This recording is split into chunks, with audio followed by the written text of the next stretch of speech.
सबको जय मसीह की। प्रभु का बड़ा धन्यवाद है कि आज हमारे जीवनों में एक और दिन जोड़ा है। आइए हम प्रार्थना करें। पिता परमेश्वर, प्रभु जी धन्यवाद के साथ प्रभु आपके सामने आते हैं। पिता परमेश्वर, अपने खुदाबंद यीशु मसीह के नाम में प्रभु जी धन्यवाद देते हैं प्रभु इस नए दिन के लिए। प्रभु पवित्र आत्मा जी, आपको हम वेलकम कहते हैं। आप ही आइए और अपने वचन को हमारे लिए जीवित कीजिए। हम धन्यवाद के साथ ये दुआ यीशु मसीह के नाम में मांगते हैं, आमीन। प्रभु का बड़ा धन्यवाद है, एक नया दिन हमारे जीवनों में जोड़ा उसने। और हम बीते दिनों से हम बात करें परमेश्वर के अनुग्रह के बारे में, तो आज हम अपनी बातचीत को और आगे बढ़ाएंगे। यूसुफ के जीवन के बारे में हमने कल बातचीत की और आपने देखा कि कैसे यूसुफ पोतीफर के जो घर में एक गुलाम था। और हमने कल बड़े ध्यान से इस बात को सीखा कि परमेश्वर, वचन में लिखा है कि परमेश्वर उसके साथ था, इसलिए वो एक भाग्यवान पुरुष था। भाग्यवान इंग्लिश में हमने देखा सक्सेसफुल, प्रॉस्परस, फेवर्ड। तो ये सारे जो वचन, जो ये सब वर्ड्स, जो शब्द हैं, ये हम यूसुफ के लिए इस्तेमाल कर सकते हैं। आज हम देखेंगे कि परमेश्वर का अनुग्रह हमें कहाँ से लेके कहाँ तक पहुँचा सकता है। परमेश्वर की जो मर्ज़ी है हमारे लिए भली है। अगर हम उसके वचन पर विश्वास करेंगे, अगर हम उसके वचनों को अपने मुंह में रखकर उनको हागा करेंगे, उनके ऊपर मनन करते रहेंगे, उनको बोलते रहेंगे दिन और रात, हमारे जीवन परमेश्वर बदलने की शक्ति रखता है। परमेश्वर चाहता है कि हमारे लिए बेहतर से बेहतर करे। और आज हम पढ़ेंगे उत्पत्ति उसका 41 अध्याय, उसके 38 वचन से लेके 41 वचन तक। और यहाँ ऐसा लिखा है, इसलिए फ़िरौन ने अपने कर्मचारियों से कहा, क्या हमको ऐसा पुरुष जैसे ये है जिसमें परमेश्वर का आत्मा रहता है मिल सकता है? फिर फ़िरौन ने यूसुफ से कहा, परमेश्वर ने जो तुझे इतना ज्ञान दिया है कि तेरे तुल्य कोई समझदार और बुद्धिमान नहीं, इस कारण तू मेरे घर का अधिकारी होगा और मेरी आज्ञा के अनुसार मेरी सारी प्रजा चलेगी।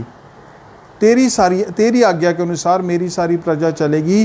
केवल राजगद्दी के विषय में मैं तुझसे बड़ा ठहरूंगा। फिर फ़िरौन ने यूसुफ से कहा, सुन, मैं तुझको मिस्र के सारे देश के ऊपर अधिकारी ठहरा देता हूँ।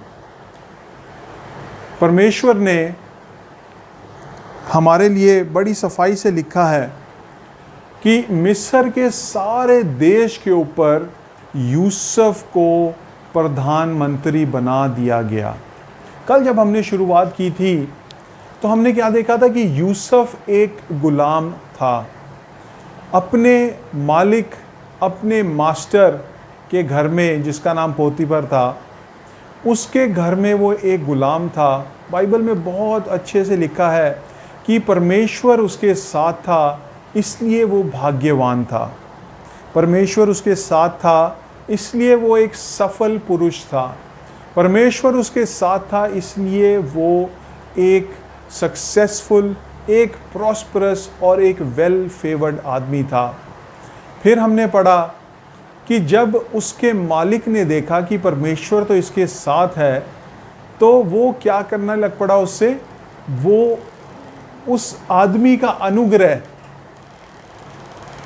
पोतीफर का अनुग्रह यूसुफ के ऊपर आ गया और यूसुफ को उसने अपना एस्टेट का मास्टर बना दिया, अपने एस्टेट का मैनेजर बना दिया।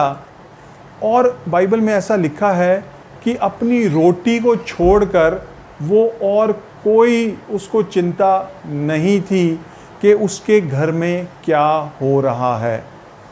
ये कैसे हुआ?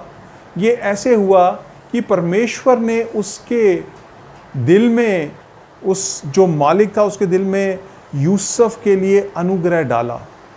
और वह अनुग्रह का रिज़ल्ट क्या हुआ कि यूसुफ को, जो एक गुलाम था, उसको पूरे एस्टेट का मैनेजर बना दिया गया। उसके बाद हम सब इस कहानी को जानते हैं, फिर भी मैं आपके लिए दोहरा देता हूँ। जब परमेश्वर का अनुग्रह हमारे ऊपर होता है, जैसे बाइबल में लिखा है और भजन संहिता उसका 5 अध्याय और 12 वचन में हम पढ़ते हैं कि उसके अनुग्रह रूपी ढाल हमें घेरे रहती है। तो जब उसका अनुग्रह रूपी ढाल हमें घेरे रहती है तो हर तरह का इंसान अच्छा बुरा हमें नोटिस करता है, क्योंकि हम आम से हटकर स्पेशल हो जाते हैं, हम कॉमन से हटकर वेल फेवर्ड हो जाते हैं। और बाइबल में ऐसा लिखा है कि उस मालिक की बीवी की नज़र उस पर पड़ी, जिसकी वजह से यूसुफ को जेल जाना पड़ा। और जब बड़े सफाई से बाइबल में लिखा है कि किसी के दिमाग में कोई शक ना है कि यूसुफ अपनी इंटेग्रिटी को मेंटेन करता हुआ जेल में डाला गया। जेल में क्या हुआ? बाइबल में फिर लिखा है कि परमेश्वर उसके साथ था। परमेश्वर ने कभी भी उसका साथ नहीं छोड़ा। जब वो गुलामी में था तब भी नहीं छोड़ा, जब वो जेल में था बाइबल कहती है परमेश्वर उसके साथ था। और जब परमेश्वर हमारे साथ होता है तो हमारे जीवन में परमेश्वर का साथ बड़ा एक लाइट के समान चमकता है। जैसे यीशु मसीह ने कहा कि तुम इस जगत की ज्योति हो। जब यीशु मसीह हमारे साथ होता है तो हमारे जीवन भी एक लाइट के समान बन जाते हैं कि अंधेरे में आप लाइट को मिस नहीं कर सकते। ऐसा नहीं कह सकते कि मैंने लाइट देखी नहीं, लाइट अपने आप आपको दिख जाती है। जब यीशु मसीह हमारे साथ होता है लोग इस बात को जान लेते हैं। और फिर उसका रिजल्ट क्या हुआ कि जो जेल का प्रधान था, जो जेलरों का प्रधान था, वो भी उसके दिल में भी यूसुफ के प्रति अनुग्रह आ गया और उसने जेल का मैनेजर बना दिया, उसको जेल का इंचार्ज बना दिया। और बाइबल में ऐसा लिखा है कि उसने सारे का जो सारा काम था वो यूसुफ के हाथों में सौंप दिया। और परमेश्वर के अनुग्रह की वजह से यूसुफ जो भी कार्य करता उसमें वह सफल होता। तो जब आपके लिए कोई ऐसा इंसान काम कर रहा है, आपका असिस्टेंट है, आपका कोई एम्प्लॉय है, तो आपको फिर चिंता करने की ज़रूरत नहीं होती, क्योंकि आप जानते हैं कि ये इतनी जिम्मेवारी के साथ काम करता है और इसका रिज़ल्ट 100% से भी बढ़कर है। तो ये कैसे होता है? ये होता है परमेश्वर के अनुग्रह के द्वारा। और बाइबल हमें बताती है कि परमेश्वर ने इसको बचपन से ही जो स्वप्न होते हैं उनका तर्जमा इसको पता था कि जो इस स्वप्न का क्या मतलब है। वहाँ पर भी बाइबल हमें बताती है कि 2 फ़िरौन जो मिस्र देश का राजा था, उसके 2 एम्प्लॉइज़ जेल में डाले गए। और वो एम्प्लॉइज़ क्या करते थे? एक तो उसको खिलाता था और एक उसको पिलाता था।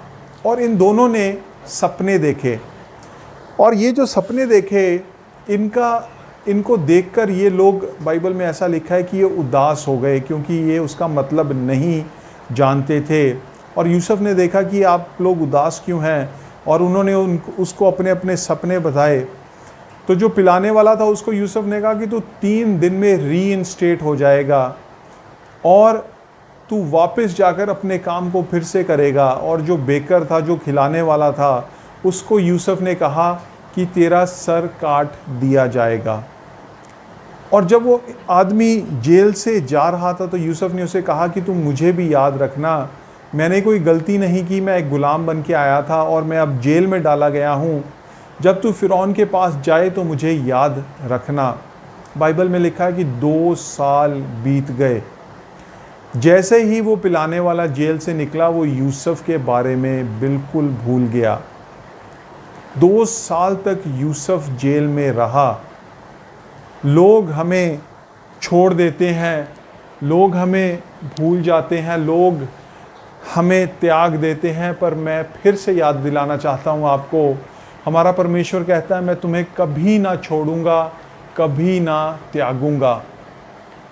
फिर फिरौन ने सपना देखा और 2 सपने देखे उसने, और इजिप्ट में मिस्र का कोई भी विद्वान उन सपनों का जो अनुवाद था, उन सपनों का मतलब था, वो फिरौन को नहीं बता पाया।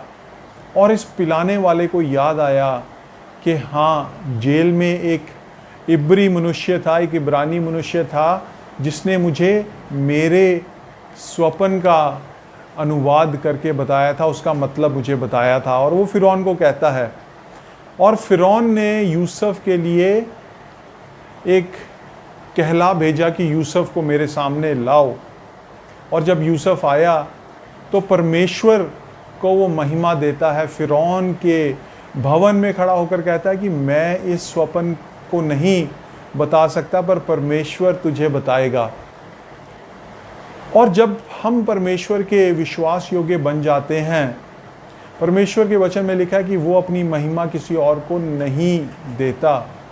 जब हम विश्वास योग्य बन जाते हैं कि सारी महिमा, सारा आदर और सारा जलाल हम सिर्फ परमेश्वर को ही देते हैं, और उसी को अपनी हर खुशी का, हर प्रोविज़न का, हर चंगाई का, जो भी हमारी ज़रूरत है, उसी को हम अपना स्तोत्र मानते हैं, तो वो हमें और ऊंचे पर उठाता है। यहाँ यूसुफ ने अपनी वफादारी दिखाई और परमेश्वर को सारा आदर और जलाल दिया। और फिर हमने पढ़ा कि उसके साथ क्या हुआ। परमेश्वर ने जीवन कैसे बदल दिया। मैं समझता हूँ कि 1 घंटे से ज़्यादा समय नहीं हुआ होगा कि यूसुफ मिस्र में सबसे लोएस्ट पोजीशन से सबसे हाईएस्ट पोजीशन पर पहुंच गया। परमेश्वर आज भी हमारे जीवनों में ऐसा ही कर सकता है। पलक झपकते ही वो हमारे जीवन बदल सकता है। पर वो क्या चाहता है कि हम करें, वो वही चाहता है जो उसने यहोशू से कहा था कि तू दिन रात मेरे वचन पर मनन कर, तब तू सफल होगा और प्रभावशाली होगा। और मैंने आपसे कहा है कि आप एक चैलेंज लीजिए कि मैं जो भी एरिया से आपको डिलीवरेंस चाहिए, आप उन वचनों को, जो परमेश्वर के वचन है, अपने मुंह में डालिए और उनको दोहराएं दिन और रात, उन परमेश्वर के सामने, परमेश्वर के फरिश्तों के सामने, और अपने लिए इन वचनों को मुंह खोलकर बोलें। और ज़रूरी नहीं कि आपने सबके सामने ये बोलना है।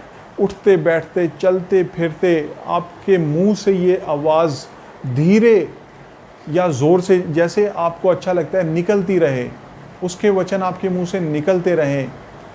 परमेश्वर हमारे जीवन बदल देगा। परमेश्वर उन बंधनों को तोड़ देगा, उस जेल से हमें निकालेगा जिसने हमें बांधे हुआ है, जिसमें हम फंसे हुए हैं। प्रभु आपको बहुत आशीष दे। आइए हम प्रार्थना करें। पिता परमेश्वर, प्रभु जी धन्यवाद के साथ आते हैं प्रभु आपके इस वचन के लिए, प्रभु आपके अनुग्रह के लिए, प्रभु जी जो हमारे जीवनों को बदल सकता है। प्रभु जी मिनटों सेकंडों में, प्रभु जी पलक झपकते ही प्रभु आपका अनुग्रह हमारे जीवन को बदल सकता है, हमें लेवल्स ऊपर लेके जा सकता है। प्रभु जी ऐसी जगह जहां हमने सोचा नहीं, प्रभु जी ऐसी जगह जो हम इमेजिन नहीं कर सकते, प्रभु हम आपका धन्यवाद देते हैं। प्रभु जी, प्रभु जी वफादारी से, प्रभु जी हलीमी से आपके पीछे चलने का फजल दें। प्रभु जी सारी बातों के लिए धन्यवाद देते हैं। प्रभु ये दुआ यीशु मसीह के नाम में मांगते हैं, आमीन। जय मसीह की।